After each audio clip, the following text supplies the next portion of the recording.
Kita dimulai dengan menampilkan seorang gadis yang secara tak sengaja menerima sepucuk surat cinta.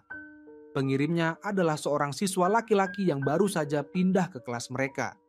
Gadis itu mengira dirinya sedang dipermainkan. Namun setelah melakukan penyelidikan mendalam, ia justru menemukan bahwa surat cinta itu ternyata berasal dari masa depan. Tepatnya 35 tahun kemudian. Antara dirinya dan penulis surat cinta itu ternyata ada ikatan yang tak terduga.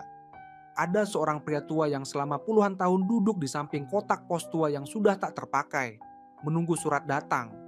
Namun kawasan pabrik tua itu akan segera dibongkar. Satpam yang bertugas menasihatinya agar tidak terlalu keras kepala, lagi pula sekarang sudah tahun 2026. Sudah tidak ada lagi orang yang berkomunikasi lewat surat. Bahkan satpam itu mulai meragukan kondisi mental si pria tua. Pria tua itu marah, namun tetap yakin bahwa ia pasti akan menerima surat yang ditunggu-tunggu. Satpam pun tak berdaya, akhirnya putri pria tua itu menjemputnya pulang. Putrinya, Yunian, bekerja di Beijing dan benar-benar tidak punya waktu untuk bolak-balik mengurus ayahnya yang keras kepala. Setelah pulang ke rumah, ia membereskan barang-barang dan meminta ayahnya untuk ikut ke Beijing keesokan paginya. Namun keesokan paginya, Yunian mendapati ayahnya menghilang. Di atas meja ada secari kertas bertuliskan bahwa ayahnya tidak ingin pindah, juga tidak ingin merepotkan putrinya, dan sekarang harus melakukan sesuatu yang sangat penting. Setelah selesai, ia akan kembali. Yunian melapor ke polisi untuk mencari ayahnya. CCTV menunjukkan ayahnya kembali ke kawasan pabrik tua. Polisi sudah mengerahkan banyak personel untuk mencari, namun tetap tidak menemukan orangnya. Yunian pun datang sendiri ke pabrik tua. Satpam di pintu masuk memberitahunya bahwa semalam terjadi sesuatu yang aneh. Saat itu satpam hampir tertidur, tiba-tiba terbangun karena suara keras di pintu. Ternyata yang datang adalah ayah Yunian. Ayah Yunian buru-buru berjalan ke kotak pos, mengeluarkan sepucuk surat dari saku. Kali ini ia bukan menunggu surat, melainkan mengirim surat. Satpam melihat sendiri ia memasukkan surat ke dalam kotak pos dan menasihatinya agar segera pergi setelah mengirim surat. Namun saat satpam menengadah, ia mendapati ayah Yunian tiba-tiba menghilang secara misterius, digantikan oleh seekor kucing yang tiba-tiba muncul di atas kotak pos. Setelah kucing itu melompat pergi, satpam membuka kotak pos dan mendapati surat yang tadi dimasukkan ayah Yunian juga ikut lenyap secara misterius. Yunian tidak percaya cerita satpam tentang hal-hal gaib itu. Ia mengirim pesan meminta maaf pada ayahnya dan membujuknya untuk pulang. Baru saja pesan dikirim, kucing itu kembali muncul di atas kotak pos. Dari dalam kotak pos terdengar suara. Yunian memberanikan diri membuka kotak pos, tak disangka sepucuk surat tiba-tiba jatuh keluar.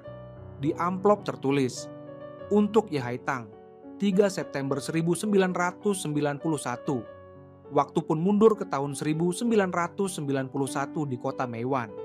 Siswa SMA, Shun, bersama kakak-kakaknya menagih utang kemana-mana. Mereka bertiga bermimpi suatu hari bisa mengumpulkan cukup uang untuk membeli kapal besar dan mencari nafkah di laut, lalu berbisnis secara jujur. Sesuai perintah kakak tertua, mereka datang ke rumah Yeyibo untuk menagih utang. Putri Yeyibo, Haitang, sedang sendirian memperingati neneknya yang baru saja meninggal. Ia mengatakan bahwa setiap utang pasti ada penanggung jawabnya. Kalau mau menagih utang, carilah Yeyibo. Demi menyelesaikan tugas, mereka menggeledah kamar dan mengambil uang lebih dari 100 yuan, lalu mengingatkan Haitang untuk menyampaikan pada Yeyibo agar bulan depan harus membayar utang. Haitang, demi merebut kembali uang yang neneknya kumpulkan dengan susah payah, mengambil batu dan menyerang mereka. Shun menangkap pergelangan tangannya dan memperingatkan bahwa mereka hanya menjalankan tugas, dan tindakan impulsif hanya akan memperburuk keadaan. Saat sampai di persimpangan, Shun berpapasan dengan seorang kakek pemulung yang membawa kucing di gerobaknya, sebuah kotak pos merah, dan beberapa meja kursi. Salah satu kursi terjatuh, Shun membantu memungut dan mendorong gerobak agar kakek itu bisa naik tanjakan dengan mudah. Bulan September, tahun ajaran baru dimulai. Shun yang sempat putus sekolah karena sering berkelahi, berkat bantuan guru Tan, diterima sebagai siswa pindahan di kelas 3 SMA. yang diasuh Guru Tan. Setelah memperkenalkan diri, Asun kaget mendapati Haitang juga ada di kelas itu, bahkan menjadi ketua kelas. Sepulang sekolah, Haitang menghadang Asun di sudut dan menuntut uang 100 yuan lebih yang diambil dari rumahnya. Jika tidak, ia akan membongkar identitas Asun sebagai preman kepada semua orang. Asun tidak takut diancam, menegaskan bahwa mereka hanya menjalankan perintah dan uang itu sudah diserahkan. Haitang tidak percaya, tapi karena dipanggil teman, ia akhirnya membiarkan Asun pergi. Demi membayar uang sekolah, Haitang setiap hari bekerja paruh waktu di toko buku. Pemilik toko, demi meningkatkan penjualan kartu pos, memintanya membuat acara menulis surat untuk diri sendiri di masa depan. Saat menulis iklan promosi, Haitang melihat kakek pemulung itu lagi. Kakek itu meminta kardus di depan toko, yang sebenarnya hendak dijual Haitang untuk mendapatkan uang. Tapi ia tidak tega menolak dan bahkan mengelus kucing di gerobak kakek itu. Keesokan harinya, di depan toko buku tiba-tiba muncul sebuah kotak pos merah. Haitang langsung teringat kotak pos yang kemarin ia lihat di gerobak kakek itu. Anehnya, di dalam kotak pos ada sepucuk surat untuk Haitang. Setelah membaca isinya, wajah Haitang langsung berubah. Ia kembali ke sekolah dan memanggil Asun, menuduhnya mengirim surat cinta. Asun bingung dan membantah. Saat itu preman sekolah diam-diam membuka tas Haitang untuk menyalin PR dan menemukan surat cinta itu. Ia membacakan surat itu di depan seluruh kelas dan di akhir surat tertulis nama Asun. Kejadian ini pun menjadi heboh. Guru Tan menegur keras Asun, tapi Asun tetap bersikeras bahwa surat itu bukan tulisannya. Guru Tan memanggil ayah Haitang. Ayah Haitang bersikap sangat sopan dan tidak menyalahkan Asun, bahkan menyatakan tidak keberatan jika mereka berteman, asalkan tidak mengganggu pelajaran. Setelah ayah Haitang pergi, Asun mengambil surat cinta yang dibuang ke tempat sampah. Ia membaca tulisan di surat itu, ingin menyelamatkan Haitang dari lumpur.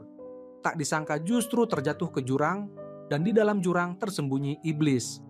Haitang dibawa pulang oleh ayahnya. Sepanjang jalan, ayahnya masih bisa bercanda dengan tetangga. Namun begitu pintu tertutup, wajah ramahnya langsung berubah menjadi kejam. Ia menginterogasi Haitang tentang hubungannya dengan Asun. Memaki Haitang sama seperti ibunya yang kabur dengan pria lain. Katanya Haitang memang terlahir untuk menggoda laki-laki. Ia lalu merampas tas yang dipeluk Haitang, mengambil semua uang hasil kerja keras Haitang, bahkan uang kas kelas, sambil mengomel bahwa uang itu bahkan tidak cukup untuk membayar utang judinya. Ia menyuruh Haitang berhenti bermimpi masuk universitas. Lebih baik cepat-cepat menikah dengan orang kaya agar bisa menafkahinya. Ia juga menegaskan bahwa bagaimanapun Haitang membencinya, mereka tetap terikat darah dan Haitang tidak akan pernah bisa lepas darinya. Putus asa, Haitang menulis surat perpisahan untuk dirinya yang berusia 19 tahun. Selama ini ia selalu berjuang di dalam jurang, ingin lulus universitas dan kabur dari Meiwan. Tapi kini ia sudah terlalu lelah dan hanya ingin membalas dendam pada biang keladi hidupnya, mengakhiri hidup yang busuk ini. Ia memasukkan surat itu ke kotak pos, lalu membawa pisau masuk ke kasino, mengacungkan pisau ke ayahnya. Di saat genting, Asun datang dan memeluknya erat, menghentikan tindakan nekat Haitang. Ternyata Asun selalu penasaran siapa sebenarnya penulis surat cinta yang memakai namanya. Setelah dipikir-pikir, ia hanya pernah berselisih dengan Haitang. Demi menyelesaikan masalah, ia memutuskan mengembalikan uang 100 yuan lebih itu dari kantongnya sendiri. Namun saat tiba di rumah Haitang, ia melihat halaman rumah berantakan dan mendengar dari tetangga bahwa Haitang membawa pisau ke kasino. Ia pun buru-buru menyusul. Ia menahan Haitang yang marah, menenangkannya, dan polisi yang datang membawa mereka ke kantor polisi. Ayah Haitang memutarbalikkan fakta di depan polisi, menuduh Haitang mengalami delusi. Untungnya Asun bersedia menjadi penjamin dan berjanji akan menjaga Haitang agar tidak berbuat masalah lagi, sehingga Haitang bisa dibebaskan. Setelah emosinya mereda, Haitang menangis menceritakan kekerasan ayahnya pada Asun. Keluarga mereka adalah pendatang di Meiwan, tidak punya kerabat atau dukungan keluarga besar. ayahnya sangat pandai berpura-pura baik di depan orang lain, padahal sebenarnya sangat kejam. Kali ini ayahnya mengambil uang kas kelas yang tidak mungkin bisa diganti oleh Haitang. Ashun berjanji akan membantu mengambil kembali uang itu dan menyemangati Haitang agar tidak menyerah pada impian masuk universitas. Suatu hari nanti ia pasti bisa pergi dari sana. Saat mereka kembali ke rumah Haitang, Ashun menyadari ada banyak puntung rokok di lantai. Padahal ia tahu ayah Haitang tidak merokok. Ia langsung sadar bahwa penagih utang datang. Ia segera mengajak Haitang kabur, namun di pintu mereka dihadang penagih utang. Ashun menyembunyikan Haitang dan mengalihkan perhatian penagih utang. Setelah urusan selesai, ia kembali mencari Haitang dengan wajah masih berlumuran darah. Malam itu, Ashun menampung Haitang di rumahnya, membelikan perlengkapan dan makanan ringan. Sementara ia sendiri tidur di bangku bioskop. Sementara itu, surat perpisahan yang dimasukkan Haitang ke kotak pos sudah terkirim ke tahun 2026. Yunian membaca surat itu dan menyimpannya di saku. Ia tidak mengerti mengapa surat itu bisa muncul, dan tidak tahu apakah inilah surat yang selama ini ditunggu ayahnya. Saat itu, Yunian mendapat telepon dari polisi yang memintanya datang untuk mendaftarkan laporan kehilangan ayahnya. Namun saat polisi mengecek nama ayahnya, Yu Jiong, mereka memberitahu bahwa orang itu sudah meninggal di penjara 20 tahun lalu dan datanya sudah dihapus. Yunian melihat foto di layar dan bersikeras bahwa itu bukan ayahnya. Polisi menjelaskan bahwa sistem data sudah terhubung dan tidak mungkin salah. Menyarankan Yunian mencari KTP atau dokumen lain milik ayahnya di rumah. Yunian menggeledah rumah dan menemukan sebuah kotak tua berisi tumpukan tiket kereta yang sudah menguning dan sebuah kartu pos. Di bagian tanda tangan kartu pos tertulis nama Ye Haitang. Ia membandingkan tulisan itu dengan surat yang ia bawa, dan ternyata tulisan tangannya sama persis. Akhirnya, Yunian mencari informasi tentang kota Meiwan yang disebut dalam surat, dan menemukan bahwa Meiwan sudah masuk wilayah Pushui. Semua tiket kereta yang disimpan ayahnya juga berakhir di Pushui. Demi mengungkap kebenaran, ia langsung pergi ke kantor polisi Pushui, mengaku sebagai kerabat Ye Haitang untuk mencari tahu keberadaannya. Namun polisi menolak karena ia bukan keluarga inti. Setelah Yunian pergi, seorang pria bernama Shen Cheng datang melapor bahwa ibunya hilang beberapa hari lalu dan tidak bisa dihubungi. Setelah dicek, polisi menemukan bahwa nama lama ibu Shen Cheng adalah Ye Haitang, orang yang baru saja dicari Yunian. Shen Cheng segera mengejar Yunian dan menuduhnya berpura-pura menjadi kerabat ibunya dengan niat jahat, lalu membawa Yunian kembali ke kantor polisi. Yunian mengakui bahwa ia salah berpura-pura menjadi kerabat, tapi ia bukan penipu. Ia hanya ingin mencari ayahnya.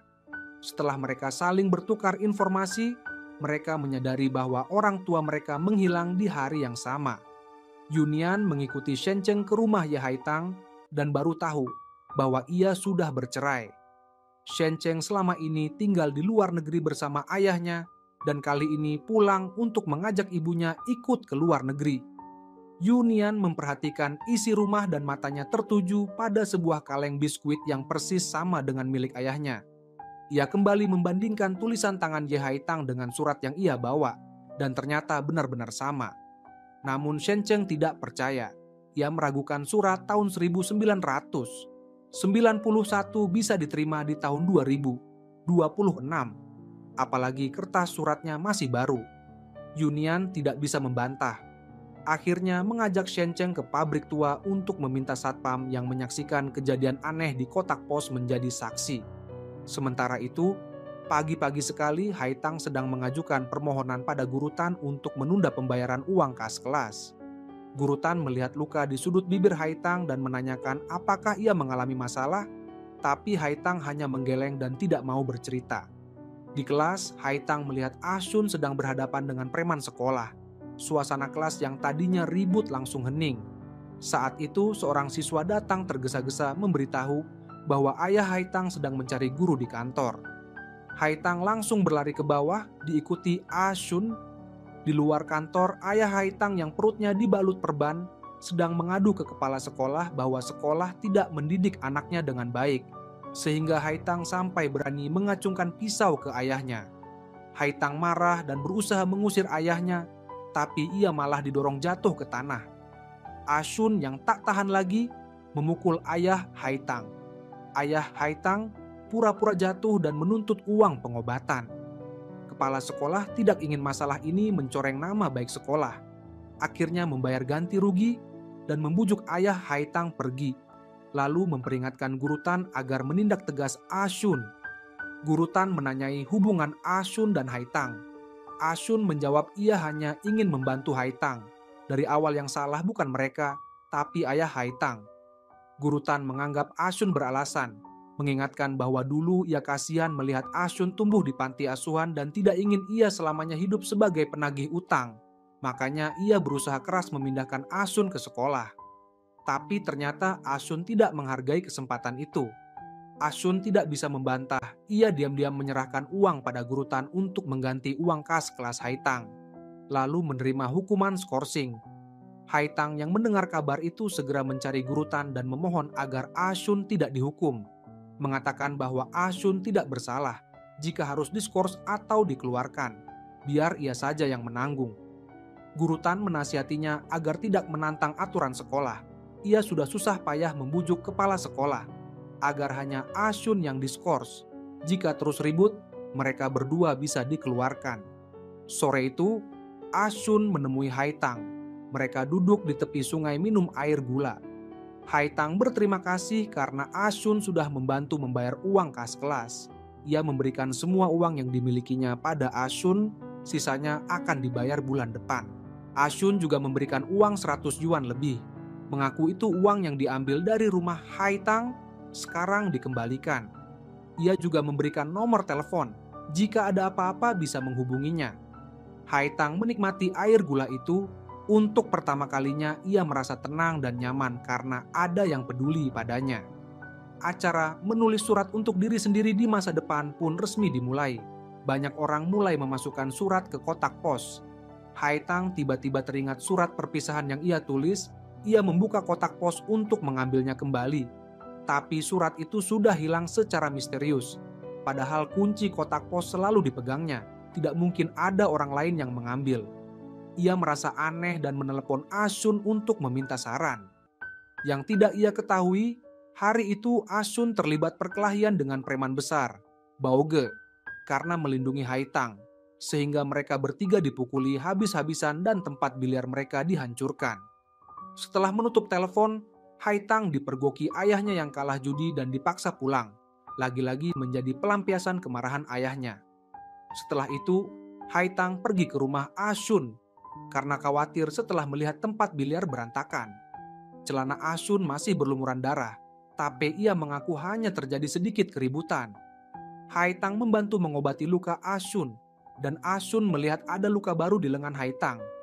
Dua anak muda yang sama-sama terjebak dalam kesulitan saling menguatkan dan menemukan sedikit penghiburan di tengah kepahitan. Haitang menceritakan pada Ashun tentang suratnya yang hilang secara misterius. Ashun menduga ada orang yang sengaja menargetkan mereka. Untuk mencari tahu siapa pelakunya, mereka memasukkan amplop kosong ke kotak pos dan bersembunyi menunggu. Namun setelah lama menunggu, tidak ada kejadian aneh. Tanpa sadar, Haitang tertidur di bahu Ashun dan Ashun tersenyum bahagia. Mereka berjaga selama 3 hari, namun amplop kosong itu tetap tidak berubah. Sementara itu, di tahun 2026, Yunian membawa Shencheng ke kotak pos merah. Satpam membenarkan semua yang dikatakan Yunian. Meski begitu, Shencheng tetap menganggap semua itu hanya lelucon. Tepat saat itu, kucing itu tiba-tiba muncul dan melompat ke atas kotak pos. Satpam segera memasukkan surat perpisahan Haitang yang dipegang Shencheng ke dalam kotak pos. Pada saat yang sama, Haitang dan Ashun menyerah untuk menyelidiki lebih lanjut dan bersiap meninggalkan tempat itu dengan membawa amplop kosong. Tiba-tiba mereka mendengar suara kucing mengeong. Keduanya menoleh dan melihat seekor kucing muncul di samping kotak pos. Sepertinya dari dalam kotak pos terdengar suara kertas. Mereka pun membuka kotak pos dan terkejut melihat ada sepucuk surat di dalamnya. Haitang melihat surat yang muncul secara misterius di dalam kotak pos itu. Ternyata adalah surat wasiat yang ia tulis untuk dirinya sendiri. dan sebelumnya menghilang secara aneh. Haitang dan Asun membaringkan kotak pos dan memeriksa dengan teliti apakah ada mekanisme tersembunyi, namun setelah diperiksa tidak ditemukan kejanggalan apapun. Asun memperhatikan bahwa surat cinta yang diterima dan surat wasiat yang dikirim menggunakan kertas surat yang sama, keduanya memiliki lambang jangkar kapal. Ia menduga mungkin hanya dengan membalas surat barulah misteri ini bisa terpecahkan. Keduanya tidak menemukan kertas surat kosong dengan lambang jangkar kapal. Maka mereka memutuskan untuk menulis balasan menggunakan kertas surat wasiat itu. Haitang dalam suratnya menanyakan siapa sebenarnya si pengirim, mengapa menulis surat cinta atas nama Asun, dan apa rahasia kotak pos itu. Dengan perasaan was-was, mereka memasukkan surat balasan ke dalam kotak pos. Setelah membuka dan menutup kotak pos beberapa kali, mereka mendapati surat itu tidak juga menghilang. Haitang teringat bahwa ia menerima surat wasiat itu tepat pukul 12 malam, dan saat itu ada kucing yang lewat. Ia menduga kedua kondisi itu mungkin adalah kunci dari misteri ini. Keesokan harinya, tepat pukul 12 malam mereka kembali mencoba memasukkan surat ke dalam kotak pos. Sementara itu, di tahun 2026, Shen Cheng mencurigai Yunian dan Satpam bekerja sama melakukan trik sulap untuk menyembunyikan surat itu. Ia tetap tidak percaya surat itu bisa lenyap begitu saja. Yunian sudah lelah berdebat dan memilih pulang.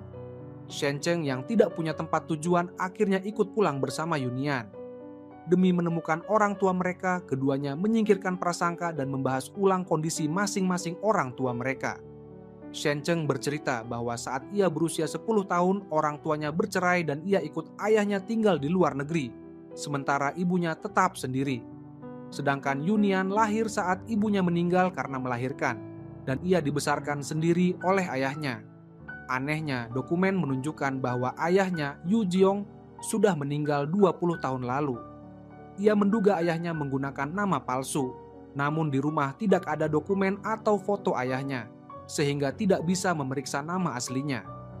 Yunian mengeluarkan kartu pos dari dalam kotak biskuit dan memperlihatkan pada Shen Cheng bahwa tanda tangan di kartu pos itu adalah Ye Haitang. Mereka menduga mungkin kedua orang tua mereka pernah memiliki hubungan di masa muda, dan kotak pos itu adalah satu-satunya petunjuk.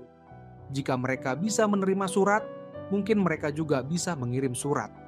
Mereka pun memutuskan untuk mengirim surat demi memecahkan misteri ini. Shen Cheng setuju, namun meminta agar ia sendiri yang mengirim surat. Yunian juga menebak bahwa pukul 12 malam dan kehadiran kucing adalah syarat utama. Tepat pukul 12 malam, Shen Cheng memasukkan surat ke dalam kotak pos sesuai waktu yang ditentukan. Haitang membuka kotak pos dan benar saja surat di dalamnya telah menghilang. Yunian membuka kotak pos namun surat di dalamnya masih utuh. Setelah diambil ternyata isinya hanya selembar kertas kosong. Ternyata Shen Cheng masih tidak percaya pada kejadian aneh itu dan yakin Yunian dan Satpam sedang menipunya. Setelah bertengkar hebat, Yunian pergi dengan marah. Shen Cheng mengambil barang-barang yang ia masukkan ke kotak pos untuk percobaan dan terkejut menemukan ada sepucuk surat di bawahnya. Baru kali ini ia terpaksa percaya bahwa kejadian gaib yang diceritakan Yunian memang benar. Yunian berbalik dan mengambil surat itu. Di atasnya tertulis pesan dari Ye Haitang. Ia menulis bahwa ia menerima surat cinta aneh dari kotak pos merah. Surat yang ia tulis sendiri menghilang dari kotak pos, lalu kembali ke kotak pos pada tengah malam kemarin. Jika ada yang menerima surat ini, mohon untuk membalas. Yunian menduga kotak pos itu menghubungkan tahun 1991 dan 2026. Lalu mencari berita tahun 1991 di internet. Ia memutuskan untuk menulis dalam suratnya bahwa pada tanggal tertentu di dermaga Meiwan akan terjadi fenomena alam naga menyedot air. Jika peristiwa itu benar-benar terjadi, maka ia bisa membuktikan pada Ye Haitang bahwa ia berasal dari masa depan. Shen Cheng menganalisis bahwa jarak antara 2 kali Ye Haitang menulis surat adalah 9 hari. Sedangkan jarak dari Yunian menerima surat pertama hanya 4 hari. Ini berarti waktu di sana berjalan lebih cepat daripada di sini. Yunian tetap memutuskan untuk menulis tentang peristiwa naga menyedot air. Jika waktunya tidak cocok, baru akan diganti dengan peristiwa lain. Tepat tengah malam, kucing mengeong Mereka segera memasukkan surat balasan ke dalam kotak pos. Pada saat yang sama, Haitang membuka kotak pos dan benar saja ada surat di dalamnya. Ia dan Ashun membukanya bersama-sama. Yunian dalam suratnya menjelaskan bahwa ia hidup di tahun 2026. Mungkin mereka mengalami komunikasi lintas ruang dan waktu yang ajaib. Jika Haitang benar-benar hidup di tahun 1991, ia bisa membuktikan pada tanggal 23 September di dermaga Mewan akan terjadi fenomena naga menyedot air, dan dermaga itu kemudian akan berganti nama menjadi dermaga Longshui. Terakhir, ia menanyakan apakah Haitang mengenal Yuziong dan pernah menerima surat darinya. Ashun menduga surat cinta itu ditulis oleh Yuziong, namun Haitang mengatakan ia tidak mengenal Yuziong maupun Yunian. Ia menganalisis bahwa Yunian hidup di tahun 2026. Mungkin kotak pos itu bisa terhubung ke masa depan, dan orang dari masa depan menulis surat cinta atas nama Ashun. Sekarang tanggal 13 September, mereka hanya perlu menunggu hingga tanggal 23 untuk melihat apakah fenomena naga menyedot air benar-benar terjadi, sehingga bisa membuktikan kebenaran ucapan Yunian. Malam harinya, Ashun memperhatikan surat cinta itu dengan seksama dan menyalinnya dengan tangan. Ia memperlihatkan kedua surat cinta itu pada Haitang, dan Haitang menemukan bahwa tulisan tangan keduanya persis sama. Jika surat cinta itu berasal dari masa depan, sangat mungkin itu ditulis oleh Ashun di masa depan. Haitang merasa semua kejadian aneh ini harus dimulai dari kemunculan kotak pos. Ia memberitahu Ashun bahwa pertama kali ia melihat kotak pos merah itu adalah di atas gerobak kakek pemulung. Ashun bertanya dengan detail tentang ciri-ciri kakek itu, dan terkejut menyadari bahwa itu adalah orang yang pernah ia lihat di depan rumah Haitang. Ternyata mereka berdua pernah melihat kakek yang sama, dan surat dari masa depan juga sangat berkaitan dengan mereka. Mereka merasa seolah-olah ada kekuatan tak terlihat yang menuntun mereka, lalu memutuskan untuk mencari keberadaan kakek itu.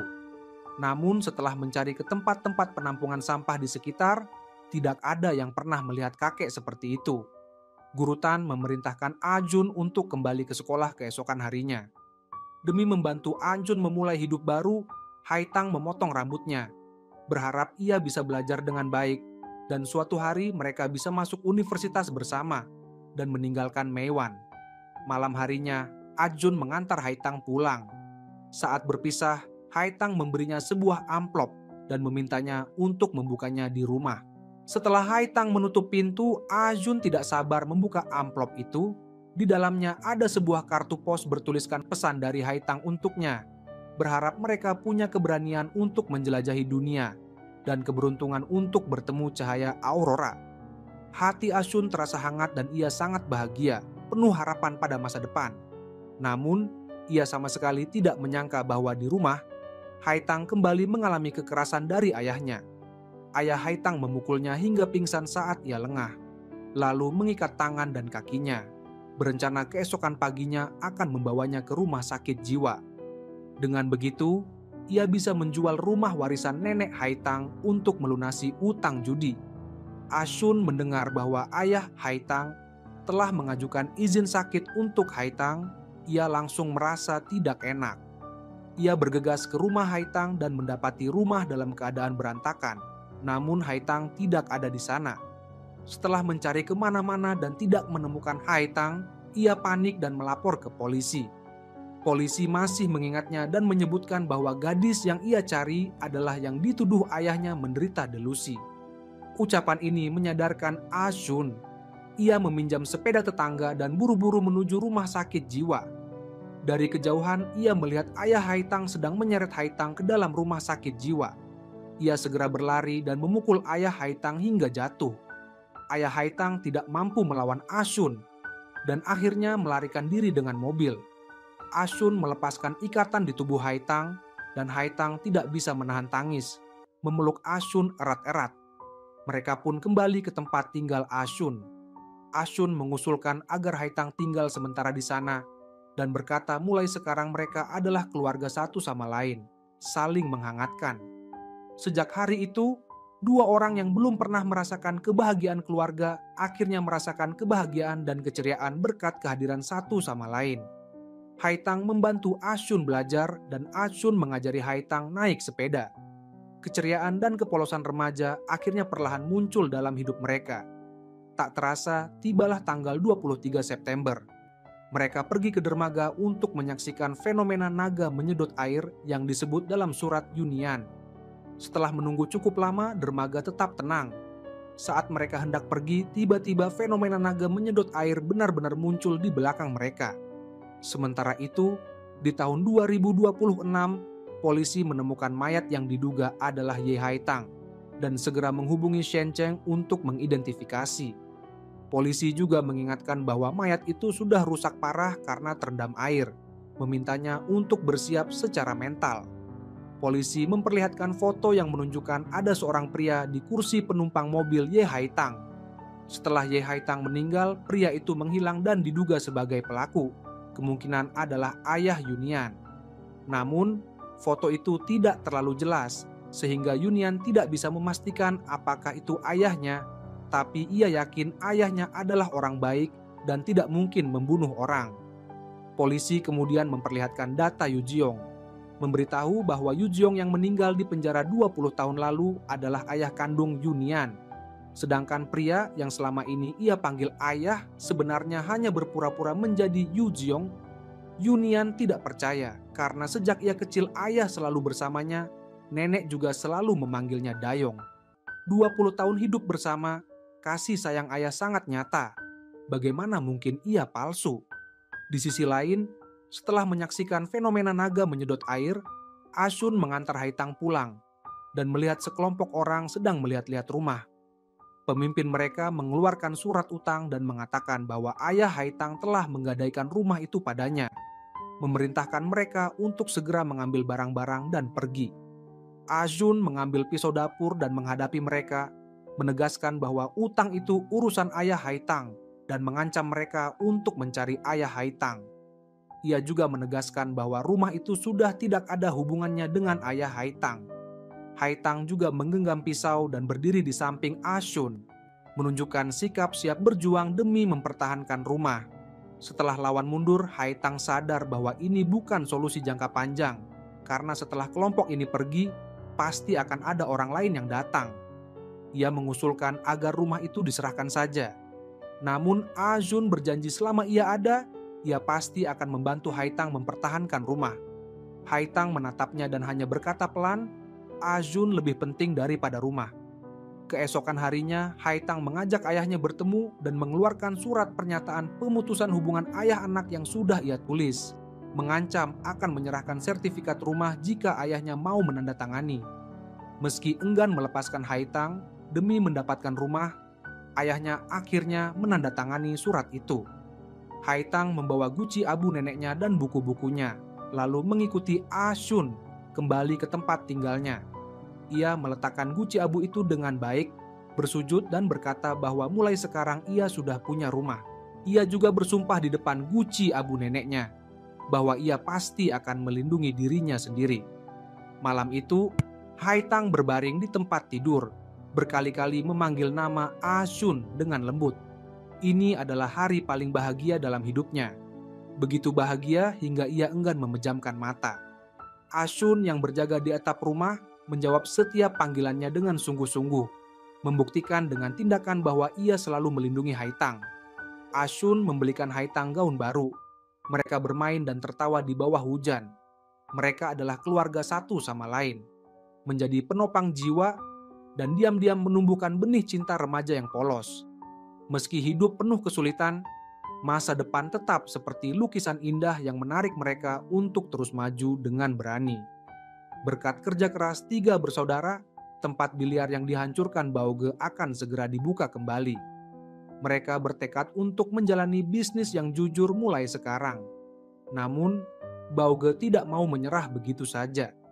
Sehari sebelum pembukaan, ia datang bersama anak buahnya dan merebut tempat biliar itu. Pada saat yang sama, Haitang menemukan sepucuk surat balasan lintas waktu di antara tumpukan surat yang diambil pemilik toko buku dari kotak pos. Surat itu ditulis oleh Shen Cheng yang meminta Yunian menulis sesuatu yang hanya diketahui dirinya dan ibunya. untuk memastikan apakah Ya Haitang yang menulis surat di tahun 1991 benar-benar ibunya sendiri. Haitang melihat di surat itu hanya ada satu kalimat, "Azai, hari ini kita pergi ke jembatan batu." Ia langsung terkejut karena kalimat itu adalah kode rahasia antara dirinya dan ibunya saat kecil. Haitang untuk sementara mengesampingkan hal-hal yang tidak ia mengerti dan berjalan-jalan bersama Ah Shun. Mereka tertarik pada bola kaca di etalase toko. Melihat Haitang menyukainya, Ah Shun ingin membelinya. Tapi Haitang melarang Ah Shun membuang-buang uang. Ia ingin membelinya sendiri saat ulang tahunnya. Haitang lalu bertanya kapan ulang tahun Ah Shun.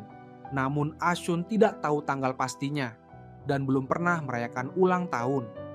Untuk menebus kekurangan itu, malam itu Haitang menggunakan kue beras sebagai pengganti kue ulang tahun dan merayakan ulang tahun sederhana untuk Ah Shun. Mereka sepakat bahwa mulai sekarang, setiap tanggal 9 November adalah ulang tahun Ah Shun.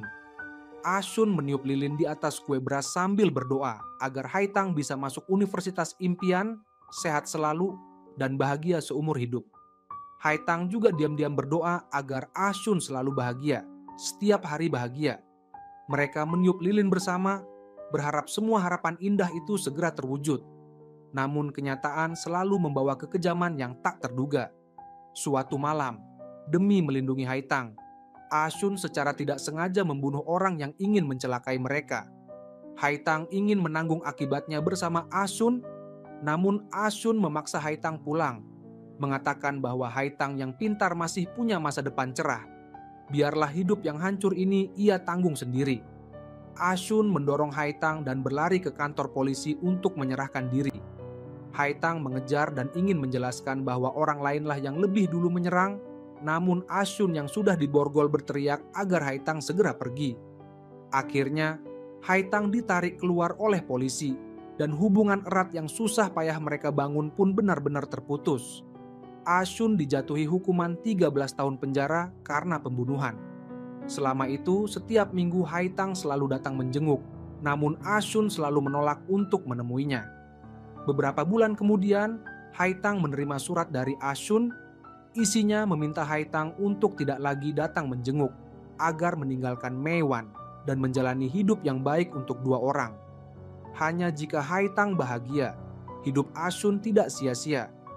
Demi menepati janji pada Ah Shun, Haitang memutuskan untuk mengulang sekolah. Tak terasa, tahun 1993 pun tiba. Pada hari ia menerima surat penerimaan universitas, ia langsung pergi ke penjara untuk memberitahu kabar baik itu pada Ah Shun. Namun mendapati penjara sedang dibongkar dan para narapidana sudah dipindahkan. Ia pergi ke kantor polisi untuk menanyakan keberadaan Ah Shun, namun mereka menolak memberitahu dengan alasan melindungi privasi narapidana. Tahun 1995, Haitang menjadi relawan di panti asuhan tempat Ah Shun dibesarkan. Ingin merasakan jejak masa kecilnya. Suatu hari, sahabat baik Ah Shun datang dan membawa kabar bahwa Ah Shun telah meninggal karena sakit. Sebelum pergi, ia memberikan secarik kertas berisi alamat makam. Haitang segera pergi ke makam, dan saat melihat nama Ah Shun di batu nisan, dunianya runtuh. Pukulan berat itu membuatnya kehilangan semangat hidup. Ia berjalan menuju laut, ingin bertemu kembali dengan Ah Shun di dunia lain. Namun sebelum benar-benar masuk ke laut, Haitang tiba-tiba teringat pesan Ah Shun dalam suratnya, agar ia menjalani hidup dengan baik membawa kehidupan mereka berdua. Haitang berlari kembali ke darat, menggali semua barang kenangan tentang Ah Shun, dan menangis sejadi-jadinya sambil memeluk kotak biskuit. Waktu berlalu hingga tahun 2005, Ah Shun bebas dari penjara. Ia keluar dan pergi ke tepi sungai membakar surat-surat yang ditulis Haitang untuknya, namun akhirnya tidak tahan dan memungut kembali potongan surat itu. Ingin mengintip isi hati Haitang yang menjalani hidup sendirian. Setelah itu, ia mengunjungi sahabat lamanya yang kini sudah berubah menjadi pria dewasa yang bertanggung jawab. Ah Shun merasa bahagia melihat sahabatnya hidup damai dan bahagia.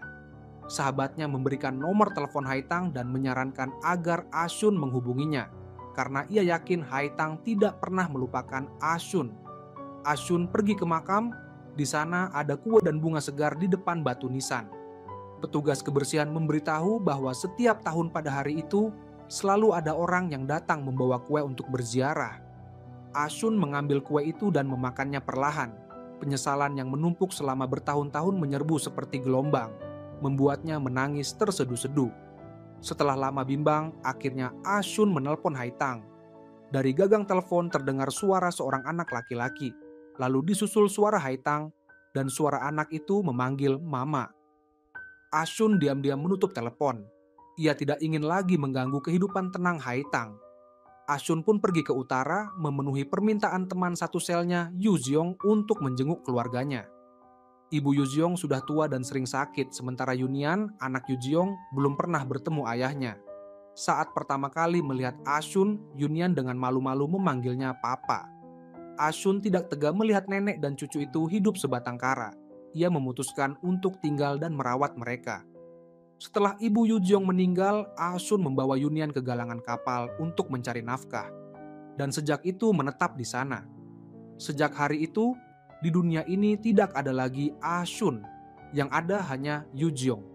Hanya saja, setiap tanggal 9 November, Ashun diam-diam kembali ke selatan.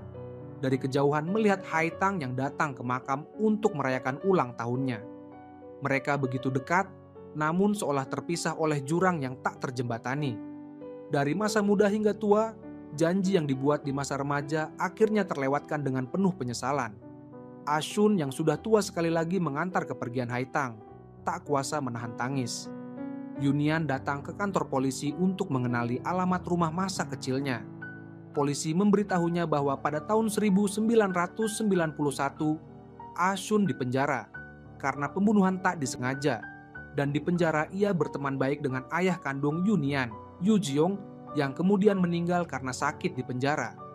Ashun, atas permintaan Yu Ziong, pergi menjenguk Yunian dan neneknya, lalu tinggal di rumah mereka, mengurus nenek sampai meninggal, dan terus merawat Yunian hingga sekarang. Yunian pun menangis sejadi-jadinya, tak menyangka hanya karena satu permintaan, Ashun mengorbankan seluruh hidupnya untuk dirinya. Kembali ke kampung halaman, Yunian dan Shen Cheng kembali menerima balasan surat dari Ye Haitang. Sebelumnya Shen Cheng menulis, "Azai, hari ini kita pergi ke jembatan batu." Dan kali ini Ye Haitang membalas, "Makan kue ikan." Hanya Shen Cheng dan ibunya yang tahu percakapan ini, sehingga Shen Cheng yakin ibunya masih hidup. Hanya saja hidup di tahun 1991. Ia pun segera membalas surat untuk ibunya. Setelah mencari ke berbagai tempat, Shen Cheng menemukan arsip pribadi ibunya. Ia menemukan bahwa pada tahun Ashun masuk penjara, ibunya tidak ikut ujian masuk universitas. Untuk mengetahui apa yang sebenarnya terjadi tahun itu, ia dan Yunian pergi ke kota Meiwan dan berhasil menghubungi Guru Tan. Guru Tan memberitahu bahwa dulu Haitang seharusnya ikut ujian masuk universitas, namun terhambat oleh kasus Ashun. Saat itu, desas-desus di kota sangat ramai. Ada yang bilang Ashun membunuh orang demi Haitang. Ada juga yang bilang Haitang yang membunuh, lalu Ashun yang menanggung kesalahan. Namun Guru Tan yakin, apapun kebenarannya, Ashun tidak mungkin menyakiti Haitang. Karena Ashun pernah menulis surat dari penjara, memohon Guru Tan membantu Haitang mengulang sekolah. Akhirnya, Guru Tan membantu Haitang mengulang, dan Haitang berhasil masuk universitas. Hanya saja setelah itu mereka kehilangan kontak. Guru Tan samar-samar ingat bahwa Ashun punya sahabat baik bernama Haoji, yang mungkin punya nomor teleponnya, dan berjanji akan mencarinya setelah pulang, meminta mereka menunggu kabar. Pada saat yang sama, di tahun 1991, Haitang dan Ashun menerima balasan surat dari Shen Cheng. Dalam surat itu, Shen Cheng menulis bahwa ia adalah anak Haitang, dan pada tahun 2026 terjadi sesuatu yang sangat buruk. Jika di sekitar Haitang ada seseorang bernama Ashun, apapun hubungan mereka, Haitang harus segera menjauh dari Ashun, karena Ashun akan membawa bahaya bagi Haitang. Haitang dan Ashun merasa sangat bingung, tidak tahu mengapa anak Haitang bermarga Shen. Padahal di sekitar mereka hanya ada preman sekolah bermarga Shen yang justru bermusuhan dengan mereka. Ashun merasa gelisah karena disebut akan membawa bahaya bagi Haitang Ia khawatir akan terjadi sesuatu yang tak terduga. Haitang menenangkannya dan merasa cukup membalas surat untuk menanyakan kebenarannya. Namun, yang tidak mereka duga, kotak pos di depan toko buku tiba-tiba menghilang secara misterius. Ashun mencari ke seluruh sudut sekitar, namun tidak menemukan jejak kotak pos, membuat mereka berdua merasa tidak tenang. Tempat biliar 3 bersaudara belum juga bisa dibuka karena gangguan Bauge. Kakak tertua dan Guru Tan saling menyukai, dan demi tidak mengecewakan Guru Tan, kakak tertua lebih memilih menunda pembukaan tempat biliar daripada kembali berurusan dengan Bauge. Namun Bauge, demi memaksa mereka menyerahkan tempat biliar, tidak hanya mengganggu pacar Hauzi, tapi juga mengancam akan mencari masalah dengan Guru Tan, bahkan menakut-nakuti di toko buku tempat Haitang bekerja. Pemilik toko buku takut keluarganya ikut terlibat, akhirnya membayar gaji sebulan dan secara halus memecat Haitang.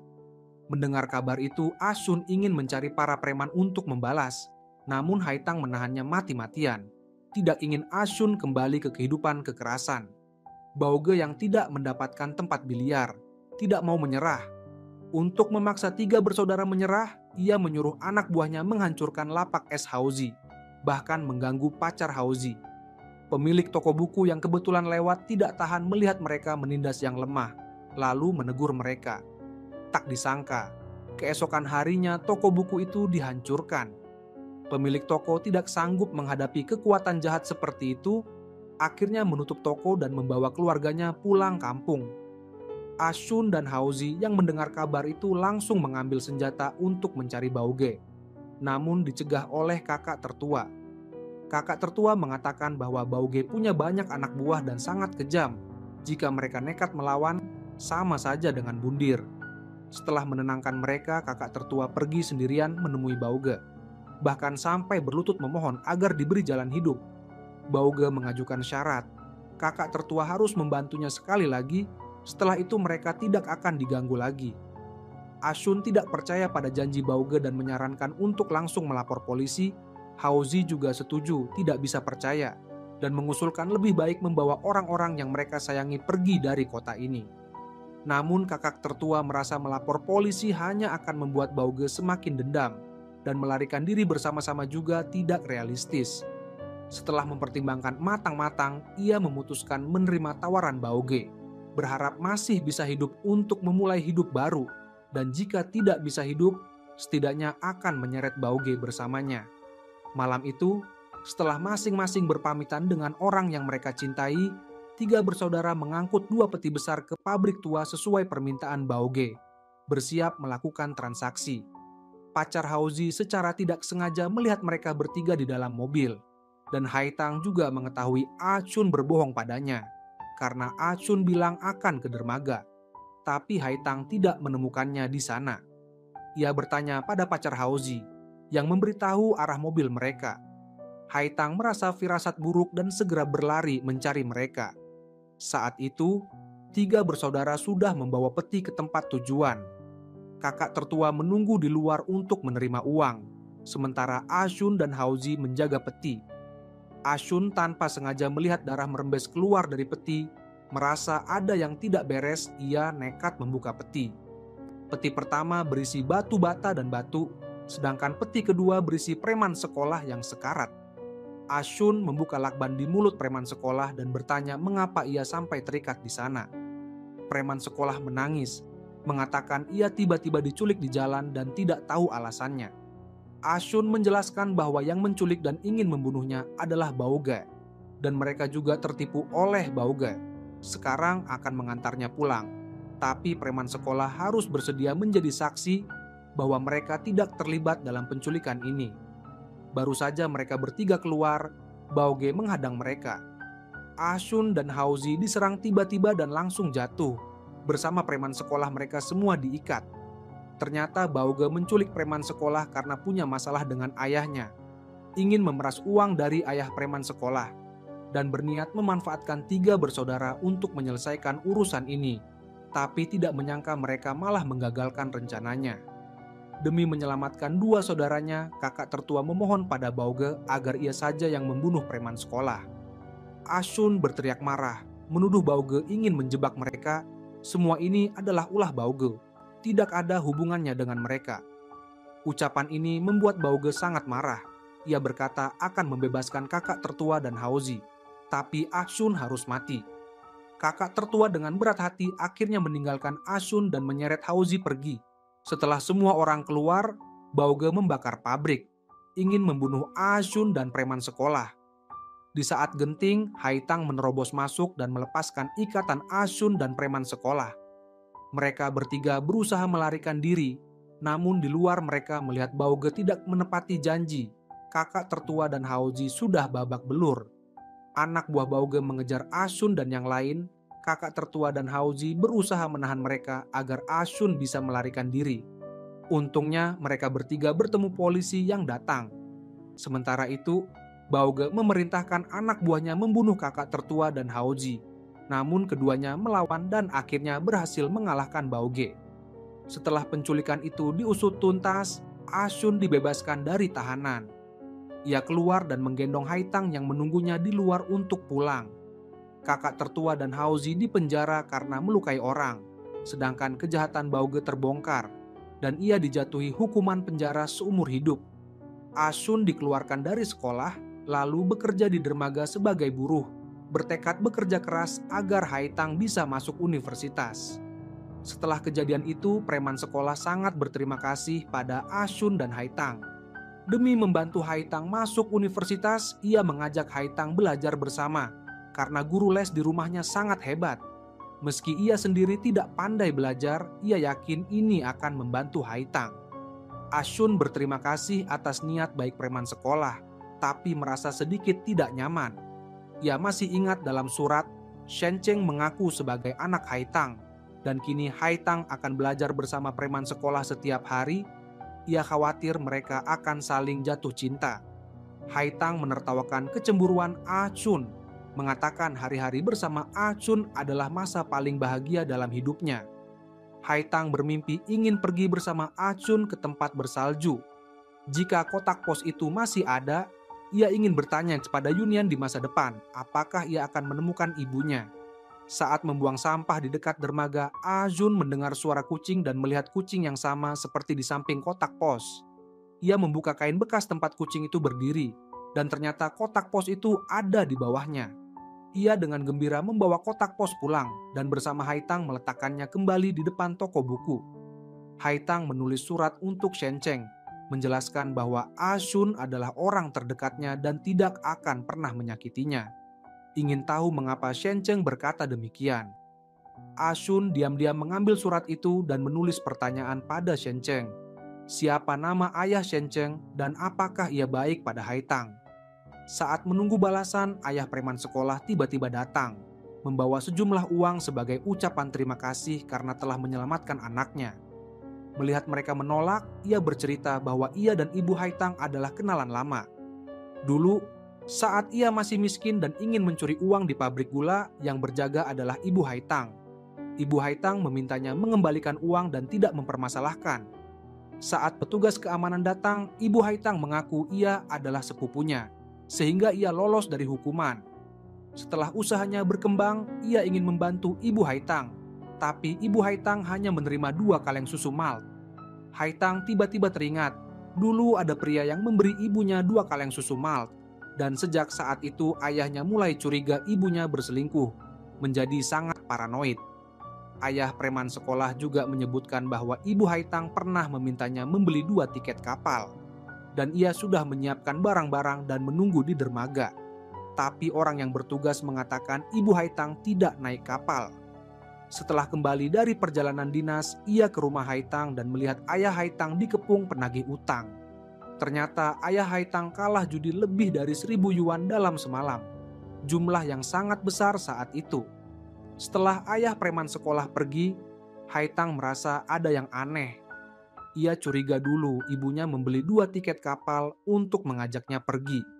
Pagi itu sebelum berangkat sekolah, ibunya memberinya secarik kertas bertuliskan, "Jam 11 tunggu aku di jembatan batu."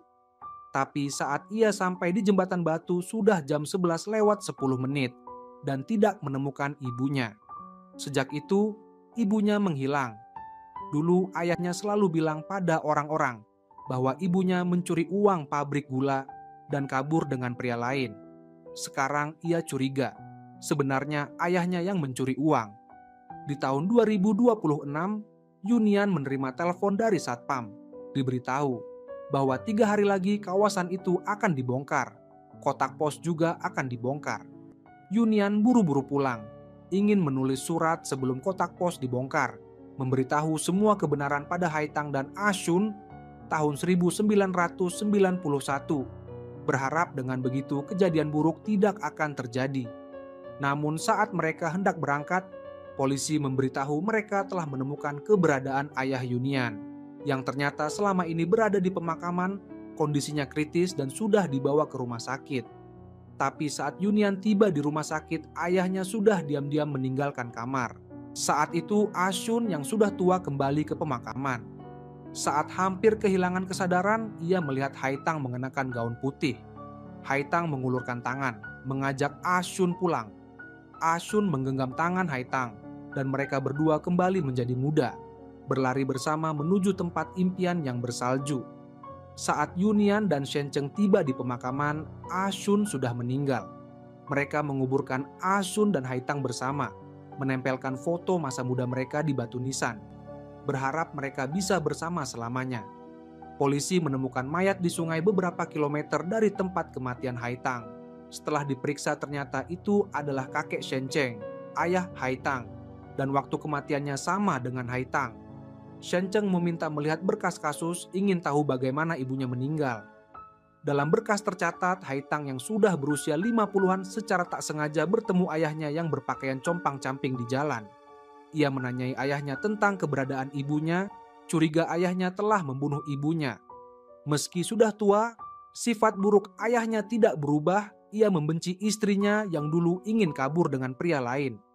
Ia mengaku pagi itu setelah tahu istrinya bertingkah aneh, ia diam-diam mengikuti, melihat istrinya menunggu di jembatan batu, lalu karena marah ia mencekik istrinya sampai mati. Haitang menangis, mengatakan ibunya menunggu dirinya, bukan orang lain. Tapi ayahnya tidak menyesal, malah menyalahkan istri dan anaknya. Akhirnya, Haitang menghapus air mata dan memilih membalas kejahatan ayahnya dengan caranya sendiri, mengakhiri hidup bersama ayahnya.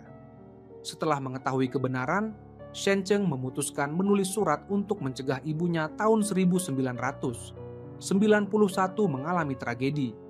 Yunian memperingatkan, jika mereka mencegah semua itu, masa depan akan berubah dan Shencheng tidak akan pernah lahir.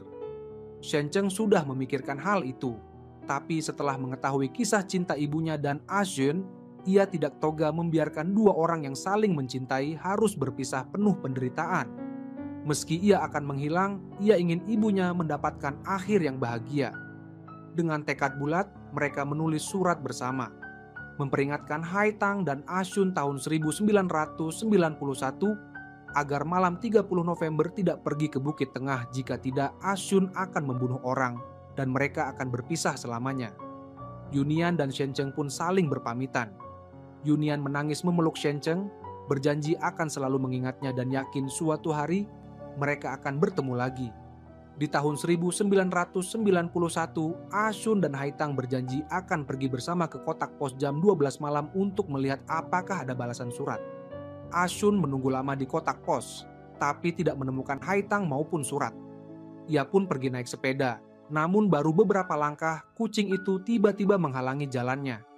Ia segera kembali dan benar saja menemukan sepucuk surat di kotak pos. Surat itu memperingatkan mereka agar malam 30 November tidak pergi ke Bukit Tengah, apalagi membunuh orang. Ashun baru sadar hari itu adalah 30 November. Saat itu, preman sekolah datang tergesa-gesa, mengatakan Haitang berubah wajah setelah melihat seseorang dan mengejarnya ke arah Bukit Tengah.